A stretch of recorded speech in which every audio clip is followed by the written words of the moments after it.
4 साल की खामोशी, कई फ्लॉप फिल्में, पर्सनल लाइफ में तूफान और फिर एक ऐसा साल जिसने इतिहास बदल दिया। आज हम बात करेंगे उस इंसान की जो सिर्फ एक एक्टर नहीं, एक इमोशन है। शाहरुख खान, जिन्हें लोग खत्म समझ चुके थे, वो इतनी जोरदार वापसी के साथ लौटे कि बॉलीवुड का पूरा इतिहास बदल गया। जब शाहरुख सिर्फ 15 साल के थे तब पिता चले गए और फिर 30 साल की उम्र से पहले माँ भी। सोचिए, एक नौजवान लड़का जो बॉलीवुड जीतने का सपना देख रहा है, उसके पास न पिता है न माँ। अकेलापन था पर टूटा नहीं। 1991 में गोरी से शादी की और उसी साल मुंबई आ गए, एक छोटे से बैग और बड़े सपनों के साथ। मुंबई में शुरुआत टीवी से हुई। फौजी और सर्कस जैसे शो में काम किया, लोगों ने पहचानना शुरू किया। फिर 1992 में आई पहली बॉलीवुड फिल्म दीवाना, और वो दरवाजा खुल गया जिसे बंद करना किसी के बस की बात नहीं थी। दोस्तों, 1992-93 में शाहरुख ने जो किया वो बहुत बोल्ड था। जब पूरा बॉलीवुड रोमांटिक हीरो चला रहा था, सलमान आमिर प्यार की कहानियां सुना रहे थे, शाहरुख ने क्या किया, विलन बने। 1993 में आई बाजीगर, जिसमें एसआरके ने एक ऐसा इंसान का किरदार निभाया जो अपनी गर्लफ्रेंड को ही मार देता है। उसी साल डर आई, जिसमें वह एक ऐसे किरदार में थे जो किसी के प्रति जुनूनी होकर हर हद पार कर देता है। यह बहुत रिस्की फैसला था। इंडस्ट्री में लोग कह रहे थे ये लड़का अपना करियर खराब कर रहा है, लेकिन हुआ बिल्कुल उल्टा। दोनों फिल्मों ने तहलका मचा दिया। लोगों को उनका ये डार्क हीरो वाला अंदाज बहुत पसंद आया। एसआरके ने साबित किया एक हीरो के लिए बुरा दिखना भी एक कला है। 1990 के दशक में एसआरके का दौर शुरू हुआ। हर फिल्म एक नया रिकॉर्ड। उन्होंने हीरो का मतलब बदल दिया। वो परफेक्ट नहीं थे लेकिन रियल थे। फिर आया 1995 का वो साल जिसने सब कुछ बदल दिया, दिलवाले दुल्हनिया ले जाएगी। दोस्तों, ये सिर्फ एक फिल्म नहीं थी, ये एक बदलाव था। आदित्य चोपड़ा की यह पहली फिल्म थी। और सोचिए, शाहरुख ने इस फिल्म को पहले 4 बार रिजेक्ट किया था। वो अपनी डार्क इमेज को छोड़ना नहीं चाहते थे, लेकिन जब हाँ कहा तो इतिहास बन गया। फिल्म ने 100 करोड़ से ज्यादा कमाई। उस दौर में यह बहुत बड़ी बात थी। और ये सिर्फ चली नहीं दोस्तों, यह फिल्म मुंबई के मराठा मंदिर सिनेमा में लगातार 1000 से ज्यादा हफ्तों तक चली। आज भी वहाँ स्क्रीन होती है। इसके बाद जो हुआ वो किसी जादू से कम नहीं था। एक के बाद एक ऐसी फिल्में आई जिन्होंने बॉलीवुड का गेम ही बदल दिया। दिल तो पागल है, कुछ कुछ होता है, मोहब्बतें, कभी खुशी कभी गम, Devdas, Swades, Chak De India, my name is Khan. SRK सिर्फ एक्टर नहीं रहे, वो ब्रांड बन गए, एक इमोशन बन गए। हर सूरज डूबता है, कभी कभी लंबे समय के लिए। 2010 के बाद सब बदलने लगा। ऑडियंस नई थी, सोच नई थी, और शाहरुख का वही पुराना रोमांस अब सबको नया नहीं लग रहा था। 3 साल में 3 फिल्में आई, लेकिन एक भी नहीं चली। और फिर हर तरफ एक ही आवाज, एसआरके खत्म हो गया। सोचो, जिसने 25 साल तक राज किया हो, जिसके नाम से थिएटर भर जाते थे, उसी को एक दिन लोग भूलने लगे। ये सिर्फ डाउनफॉल नहीं था, यह एक किंग का सबसे मुश्किल दौर था। 2018 के बाद शाहरुख खान 4 साल तक फिल्मों से दूर रहे। सिर्फ एक छोटा कैमियो ब्रह्मास्त्र में।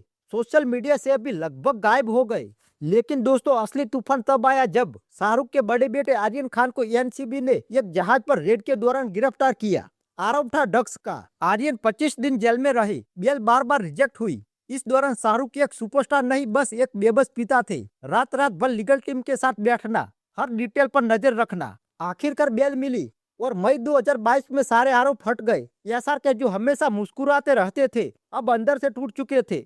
लेकिन यही वक्त एक नई कहानी की शुरुआत भी बन रहा था। 2023 का बॉलीवुड ऑडियंस क्या चाहता था? एक्शन चाहता था, मस्त एंटरटेनमेंट चाहता था, लेकिन साथ में इमोशन भी। और शाहरुख ने तय किया 3 फिल्में, 3 अलग अलग डायरेक्टर, 3 अलग अलग शैलियां। दोस्तों, जब पठान का ट्रेलर आया था तो लोग एक्साइट थे, लेकिन साथ ही एक कंट्रोवर्सी भी शुरू हो गई। दीपिका पादुकोण की सैफरन बिकिनी को लेकर बड़ा बवाल हुआ। कुछ ग्रुप ने बॉयकॉट की मांग की, लेकिन शाहरुख ने कुछ नहीं बोला, चुप रहे। और 25 जनवरी को फिल्म रिलीज हुई। जो हुआ वो इतिहास था। पहले दिन से ही थिएटर हाउसफुल।